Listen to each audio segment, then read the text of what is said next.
ama for way mo son for me dey the kwaku man obet ma frame pop na de siga na dey asoso me dey the kwaku man obet ma frame pop siga 111666 I love you I kiss you hey we me taste we Moscow scantan engragaga aggressive talk de bia me kan say wo say ho a na aggressive talk na che anse na me dia behwem but asemo ba me nya abotre etie bi ehwe bi ehum pempenso a ebedru anse na me obi amaka bi dem mo aggressive talk de bia me di kaka cho say the air trendy e wo social ene ni media ana me kokuma no me beka bi na me nua bi tu me fo emere bi atwam eye nana ohu ahi otu me fo mere bi sema call Xylophone FM akoye interview eno wo betu me fo na futuo na wo betu me no ete se obi ne ba neti na o tunfo on ase wo na obate na wo na wo to aduane ma ne di na wa ye ade a wo mpe na wo tunu hofo o se wo se de wo si bitunfo utimi ka di na tem but enko ba bia sa futuo ni bi no de bai the same time case ba kon so sa si o sa betu me hofo mpese me kire nsemo na de bia me ka se wiase penfo se yenka endi wachi a wotewa wo se agro no ede but dana obetu me fu nyina awie ye no se social media ho ne ete social media no musu ne nyina edi agro social ne media ho na ye nyina ye sisi ye mountains wana wasi dantia omo wo self contained ewo social ne media no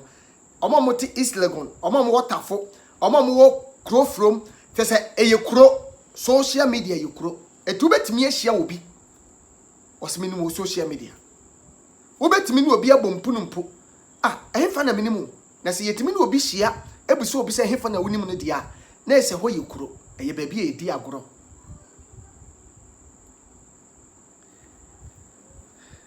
wani igwe issue be a trendy wani igwe issue be a trendy eye ni nyina asemo nyina kokokoko ba nyina ye Reverend Obofo ene obinim ensema eba ya meka sempeinfo kura no se bi mpo a omunka omho mpo a etuo no akotwere ba bi atwene now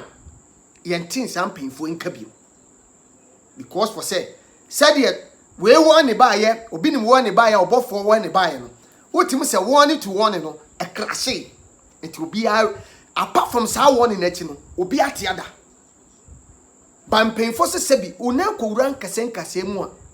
onan ewuran kasenkase mu a onan de ente entwa nanso twumu tan ho betiti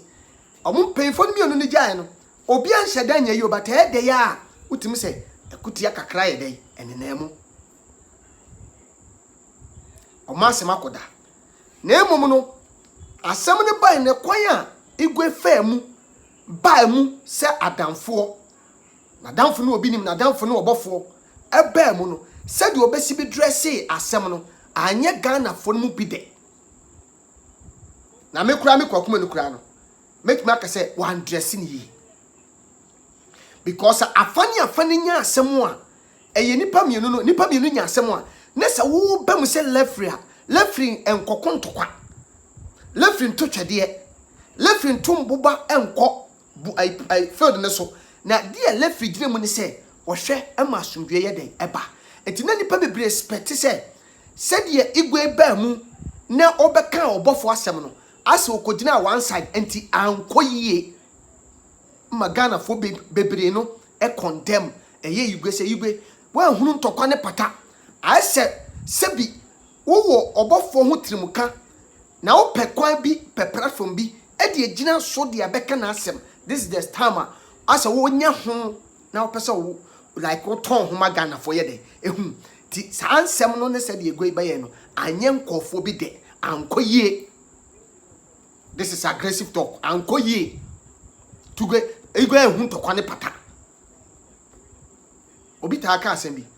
wasimi nchiri nipa na mo meta asem no egwe mi nim ne da ono po de e bia na mahia ne da bia na ma adwene na enkoso what must say but me don say bro ba wa hunu to kwane pata fine na wo hu ashi me watu me foda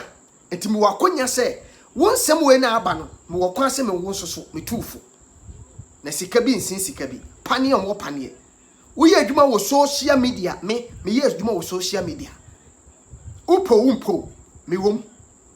ba utu me fo me fa futu but na me pe platform so say ya bi na me soma betuufo na me nim say said ya wutu me fo aman kasa no san so na me tuufo ka wano tum the same thing onim pay for say wo yiri wo nsem pia ye bum se wo yiri wo nsem pia ye bum na ye ho se ho odin pia ye ko jaw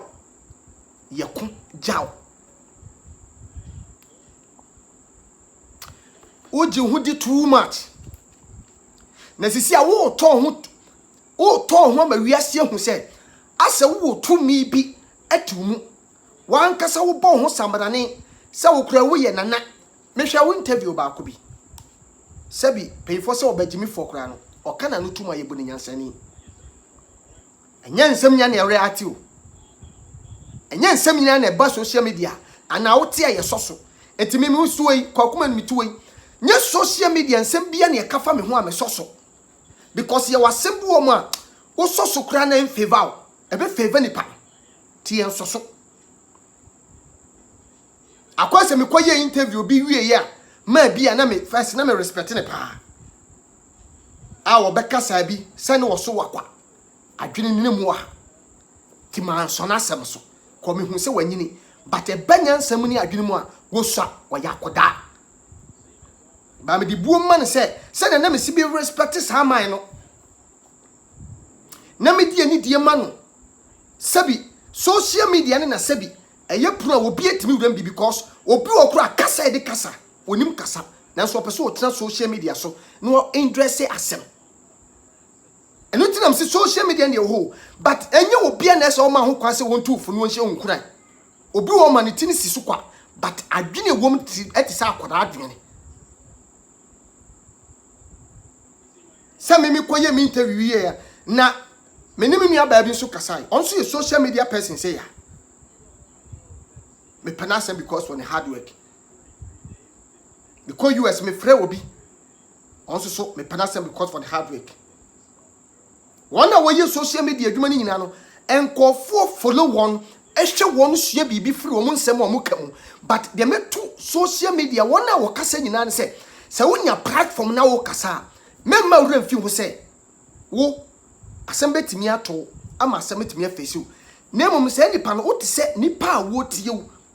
tio wona nyame ya wadoma onsaka platform bia ene wutimi kasa mani padodo tio eno nkyere se wona a wohwe wona wona otio no wonim nyansa ese wonyina dabi eya adom si amfa sa adom na anom wa oboa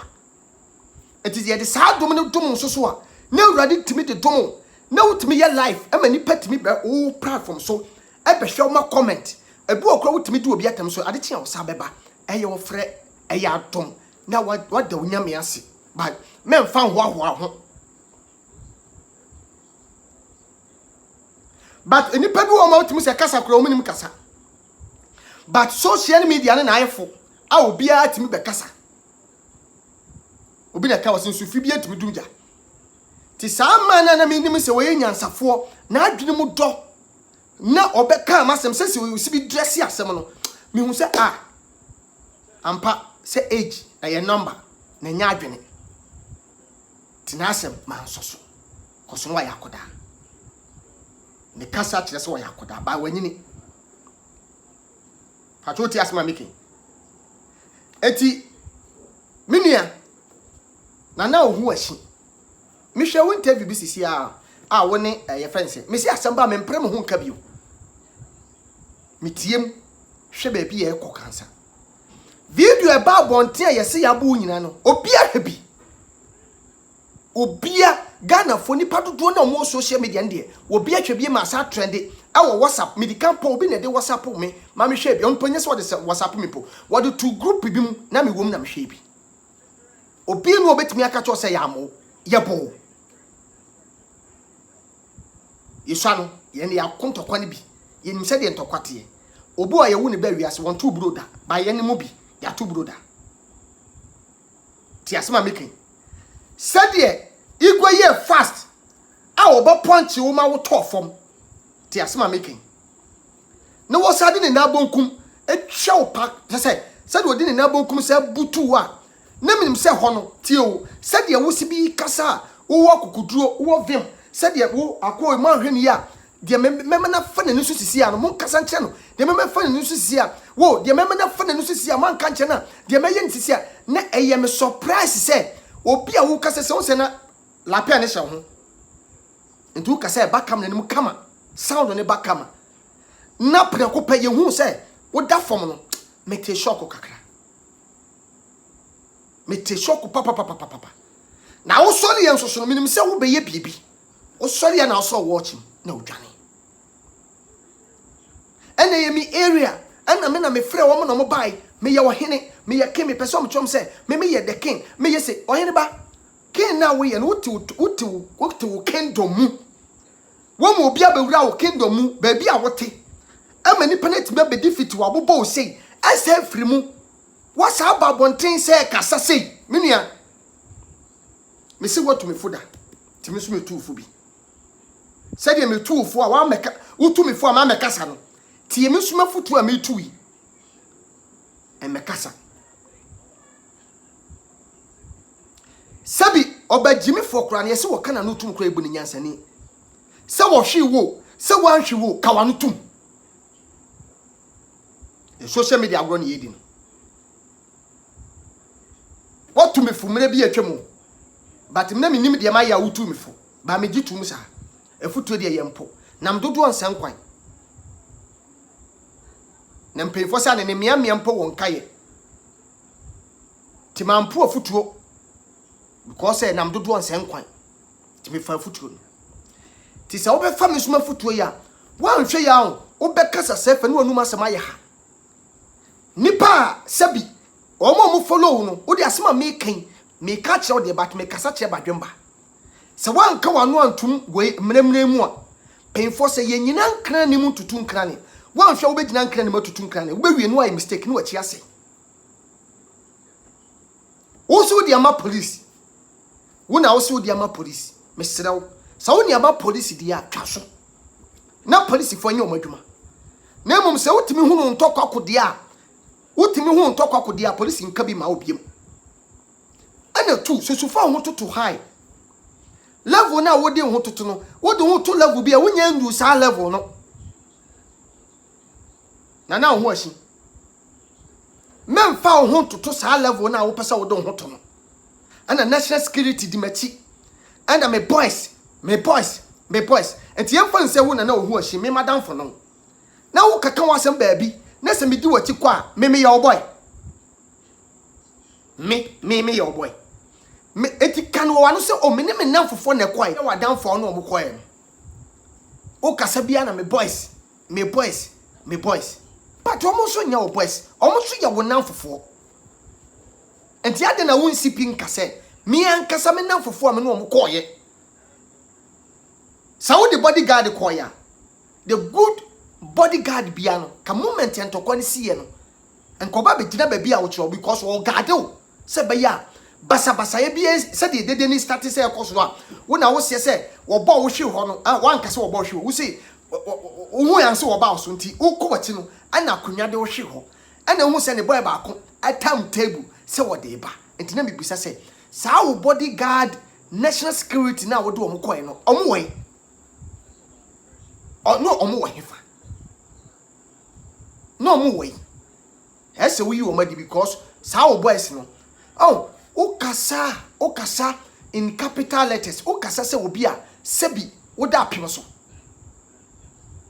ana saade we aka ho o watch ne kone kote so kote watch ne so me so me tuufo advice ni bi na me de ma wo yo na ho ashi advice ni bi na me de ma wo o watch ne bo no chain no ewa dodo ko ne yente so ne no nsanya pe won se oba wo hwe wonyina wodwane nyina no wo dwane nyina no na o ye watch ye enya fe no amanfo bebre nim se wo yi watch ne de atofom na wo abetu bro ba se na wo dwane me tu fo me de futu na me tu afutu na me tu enkasa bebre biem de ntia me enkasa bebre biem ne se ena metim me man ko ho me na me frɛ mo bai me koko meti ai area meti no area meti no enye baabi a metu akotena new site no enu baabi fu dabi baabi a meti a me hu se me ye the king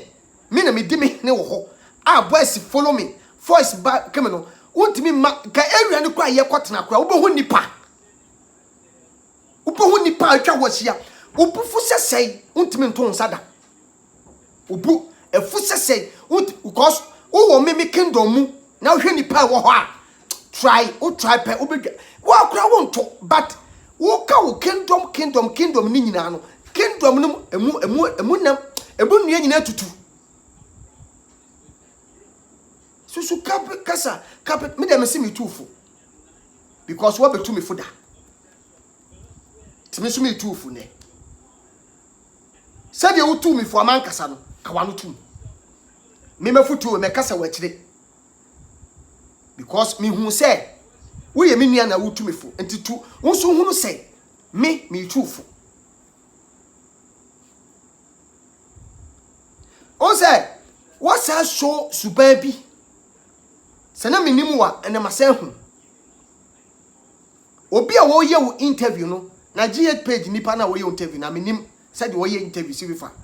memo obi me control sa wo platform so eya wo na platform ne ya wo dia wo na wo ye nipa ni interview wo ntimi nye obi interview ma won ka say madamfo ye din na me flow we dabi a me kasa asmo wo ye interview wo na so control nipa no ye wo interview bo ma otimi say free like eya nafo wo timi say we de enye interview na ye din komo ye wo interview bo ye din komo by wotimi kan ya ka kire even eye didi atem kan wodi no ba wo say wie ye no so no wo say di bloggers any Ghana fo a omoto social media any asofo a etimi ka bi no wo say di o matam nyina so me ye jemi fo nyanso nana me utu me fo enso se man kasada utu me fo star bia bi firi wakoma mu wo ka bibia bi ame yehu se wo de wonim nyansa pa nanso ade na wona wo tuufo na wona beka bi se menua ebi atwa so menua oboa yabo sei no sankofo ni nyina no watima begina G8 page o se yeah etimi di nkofo atem edi obi bi atem pe for se wo wi ofo nsa aya na ohwe nsa aya futu na mede ma etime futu a mede ma o se nua enye wotan aya akoma pa odokwa so na mompefo se di wotwa sanim se na chi atia no se na wo hu achi ka wano tu so one ka one opa this month ebia me na mebe hwa ba aggressive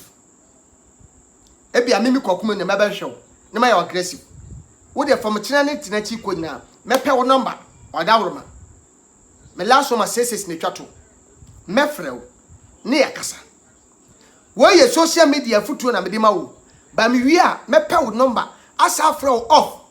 etufu ewo kukwam because medium po de woni me kasa want me amfa me kukwam na so me de mesa pa wo number asa frew na masa hwehwe wo me nua masa no aye interview aggressive two passes here and men kasa biem opa so betie me dia en kasa biem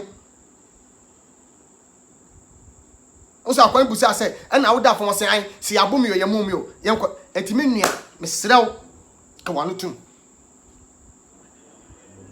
na empire tintintin no obo empire na wonsem sa efe na ato ni duabo ena me break no ena na oteta ena oyesei ena dabi enko biem ena me yesunsu masem so opesa wo yese wa ben papa fati asole nya san so a wo de ne yakoma fa ne nkofom da so embeje moa se ye nyame honhom de a on se wo sa kan ya wo sa ye mistake wo kasa nim wo de hwe interview na ye no wo sa se an wo timi nya sa adwuma we emfa wani kan anase wo timi fa nyame meye na se wo kura no wo sa kire sum ni han no O pesa wo sa chese wo ye sumba. O chese wo kura wo sa ye sumba. Samasa mo na mo de mani kan ye adwuma wo yo. Na adwuma wo de wani betoto nyame so a wani begu ase. Ti papa aya foot me senya foot wo betu mi a enka obi ti se wo asem ka me nhye dan ka bi. Ka me nka wasem kura because aya yehwe ansa ne yakasa. Banam se wutu me fo no me fa wo fotuo se nua but na me pɛ the right time na matuma tufu bi tutu me fo no me de share fridge mu ene na mayi a me nane tie ne ntina na wat me nkane no se pampa ni fa ohini mu dia me ka ne hye afutuo pampa ni bi fa ohini mu dia de wo de ma me no ma ni nyina me de bi share fridge mu afina me ka ne hye wogya so ntina wo te sent no ntina wo te se me bo odin aka wasem. Papa de make out masin but obi asem ba na se wo dress a wo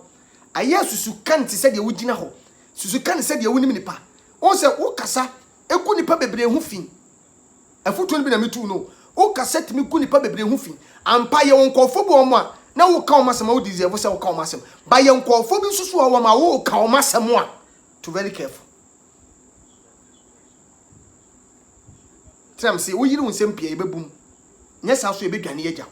This is aggressive talk. Me dey the kwakuma no betuma from me Bob Siga. Ba me ka kire igwe. Onso me hwehwe number. Mu nyina me hiamo awa aggressive so. Me dey me mesiesie asem bia say we metna ha. Abra me ntimi solve sa problem no. But e kasa. Mema wure fi hu se we ye sofo. Me sika ya o etwa. Ana ma aggressive talk ye de. Most constant time gaga ye de. Mema wure mfi hu se we ye sofo. Mema wure mfi kura wo frim. Ebetima be se wo be se sofo panyin bi ebia wo gina bonten kontokwa. Ebia bo se sofo bi panyin bi sebi ebia woni obi yiyi awo ebia social media ebia obi ye sofo panyin bi ebia bo hu ne woni obi e kasa awo fon so ana se wo ye interview so a ayahwe be bia nipa koro gina. Wo true level bi nipa du de bia nyame hira wo du stage bi kura be info nyewo patoti asema metin abemfo kura no o me de respect ma se be bia nyame du adu ko but se du be bia wo de edu de bia mesre aya no wa check background no ministry no se de wani abra bia wo pesa wo ko wani mu no mesre wo interviews bu o mo na wo ya bra me ka cho se twaso nya hu se de hia ana me born karat ana me wo me ti obi ade o me born karat na me born karat wie no ma chense me ti zongo ni de zongo ni me so me catch up person ne zongo ni bia so na nim karat ne bo me wona fofo bu okra sadat se o US na dan fo ne Latif sadat no ton series ewo adum wo ye zongo boy ba sadat kura me hu se wo to twede da enye zongo ni bia ne pentokwa o ye zongo fo bu okra no beto se ni nua bi kuntokwa ne ha no me madam fo bi o ECG won pen ho asem sesen so zongo guy bo fo nso wo aboabo ana zongo de ye ne edin metwa ne karat no metwa ne karat se de mesi bi da o ye sofo panyi se bi men kasa se wiase ni ma wona wo ye garam se aduma wiase fo akutakuta wi ni ade no omo na ka nwobu sei ba sofo hu ba bi a wo do na asisa wo ye sofo ma ye hu se wo ye sofo tinsembu wo mo na abufuo ba na wo ka mesrew papa mesrew pa we sasemo se nyanto kwa obepata ye ena ankose de ese kwa ka ena bia wo dan kwada but ebia na wo so petren enti de ekosu nyina wo pe because sisia no obofo ene obinim sisia din akoda akoye sisia akoye ayi efense na ohu ahi ene se ayi efense udin no fa sha mame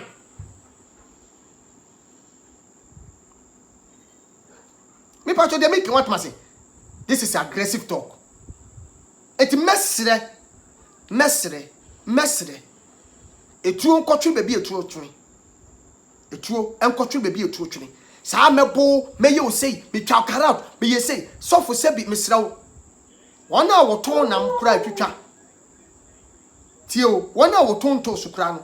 obi o ma wonya kwan so wo kasa sei but wo de wo ye nyankopon ni pa wo si nyankopon anamu se Yesu Kristo akidi ni nkomo no se de obesi bia package no obu obi kura ye mfantene wonya Paul ana wonya so wonya Peter na anu Yesu na mo twani pa so wo frɛ no frɛ de na nyame afrɛ ɛyɛ hwe frɛ se nyame frɛ se ba bon kofo twa nkofo karat sa wo fa urade na de akanya wo de to ba wo de wo fa urade awie wo da so de karat winam ana wo hwe nkofo ma enti ɛyɛ nyame nipa. This is aggressive talk. Na wo ti wa wo nua ketewa na wo bobɔ no twa ne karat ɛyɛ uye are you a jakecha? Are you a busiri? Are you a jakecha? Or datly? Some child cut out. What's the meaning of cut out? Some child cut out. What's the meaning of cut out? This is aggressive talk. Onyame asum bi enka obi bia ho. Awurade no mbo obi a. Obi enu ma sabi. Wo ye trene ni amfaso ni ho. Enu ti na yesi se wotu obi asem a na wo ka bi to very careful. You go to very careful. Now who ahi to very careful.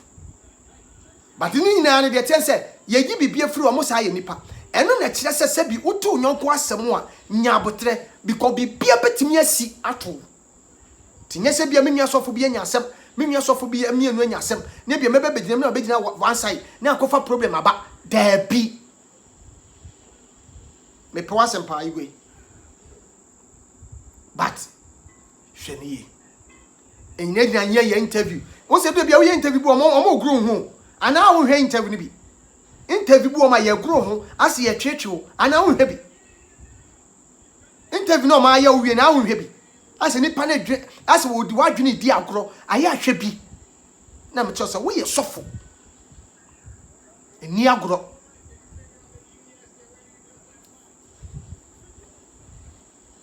ebrobu ama me na me bo kura me mechirim mabo even video no kura kasama wo ye ntirem menua eye mfomso ne baaye mesrew me ye nyame nipa ma amma me musa mebo no wo ye menua keto na metia no ba mesre mes pagana fochew bone bia ma ye bia mo fanchem video ne ba bontene enye boapayo eye bufu ne baaye ana abufu so de enim ahohyeso se de nipa no be push wo bia no de obeka se menua me pagana fochew se na ese sofo kasa na dia asundua ye dai aba na video no kasama video no ton by na mtwa ne karatu me say are you a jakecha or are you a busiri? This is aggressive interview me pa cho me do bibia mo me kam asem mu enu nyame sa dom nyame kam ho na wonom mo mo wonto ase na ho ashi me say afutu amede ama we fa e me kasa ka wano tum said ya me de ma no me ka to mu no ka won so de etum na me so fa ba fudu me mafutu no fa no saa me se enkasa biem nya interview biem na yabo wo de se yabu wo se yamo video ni na kire ba me enkasa ho biem o kasa ho biem a wasemu be ya ha efe nipa a moji wudi no ye nyi woni biem titwa so wudi ka be kasa na nim se video be ba but e di video ni ba na ya atase ne kasa twa so menua no me too for. This is aggressive talk. I love you, I kiss you. Hey, we imitate. Once some no sha. What you say? Between but omu nyina me too obiafo. This is aggressive talk.